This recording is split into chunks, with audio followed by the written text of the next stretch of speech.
India গেটের সামনে থেকে যাত্রা শুরু করেছিলেন যাদবপুরের বাসিন্দা অনির্বাণ। লক্ষ্য ক্যান্সার নিয়ে মানুষের মধ্যে সচেতনতা তৈরি করা। ক্যান্সার যে মারণ রোগ নয় তার বদ্ধমূল ধারণাকেই সমূলে উৎপাদিত করাই উদ্দেশ্য ছিল অনির্বাণের। 6 জুন দিল্লি থেকে যাত্রা শুরু করা অনির্বাণ রবিবার পা রাখল কলকাতায়। 9000 কিলোমিটার সাইকেলের প্যাডেল ঘুরিয়েই উত্তর, দক্ষিণ, পশ্চিম ভারত অতিক্রম করে ঘরে ফিরল সে। যাত্রাপথে স্কুল, কলেজ এমনকি চায়ের দোকানেও ক্যান্সার সচেতনতার পাঠ দেওয়ার চেষ্টা করেছে দক্ষিণ কলকাতার এই তরুণ। চেষ্টা করেছে আক্রান্তদের ক্যান্সার জয়ের সাহস জোগানো।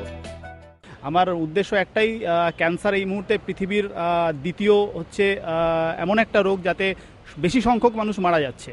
এবং ক্যান্সার রোগটার মূল যে কারণগুলো সেটা হচ্ছে যে আমাদের লাইফস্টাইল, ক্যান্সারকে আর্লি ডিটেকশন করতে না পারা বা সেটা সম্বন্ধে সচেতনতা কমার জন্য, এবং হচ্ছে যে টোব্যাকো একটা বড় কারণ।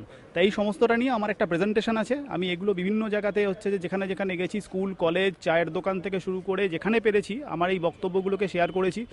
কেবল দেশেই নয়, অনির্বাণের লক্ষ্য সীমানার বেড়াজাল অতিক্রম করে বিদেশের মাটিতেও পা রাখা। রবিবার কলকাতায় ফিরতেই তাকে জড়িয়ে ধরে অভিনন্দন জানালেন কসবা থানার অফিসার ইনচার্জ। সৃষ্টি নামের এক স্বেচ্ছাসেবী সংস্থার হয়ে ক্যান্সার সচেতনতার কাজ করে অনির্বাণ।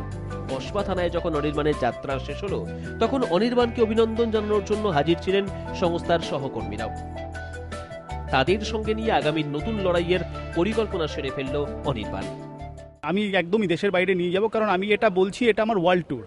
এবারে এই দেশটাও আমার হচ্ছে যে ওয়ার্ল্ডের মধ্যেই পড়ে, ওয়ার্ল্ডের বাইরে কিছু নয়। এবং এটা একটা কন্টিনিউয়াস আমার যাত্রা থাকবে 2019-20 পর্যন্ত।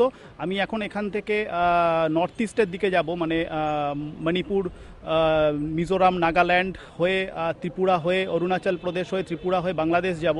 সেখান থেকে থাইল্যান্ডের দিকে যাব, Thailand, Laos, Cambodia, Korea, Japan, China, Mongolia, Kazakh, Europe, USA, all the way.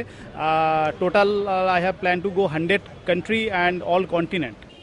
অনির্বাণের বিশ্বাস অতি দ্রুত না হলেও একদিন তার এই বার্তা পৌঁছবে সমাজের প্রতিটি মানুষের কাছে এবং প্রতিটি মানুষ বিশ্বাস করবে ক্যান্সার মানেই মারণ রোগ নয়। ক্যামেরায় পার্থ সারথী রায়ের সঙ্গে স্বর্ণেন্দু দাস, আর প্লাস নিউজ, কলকাতা।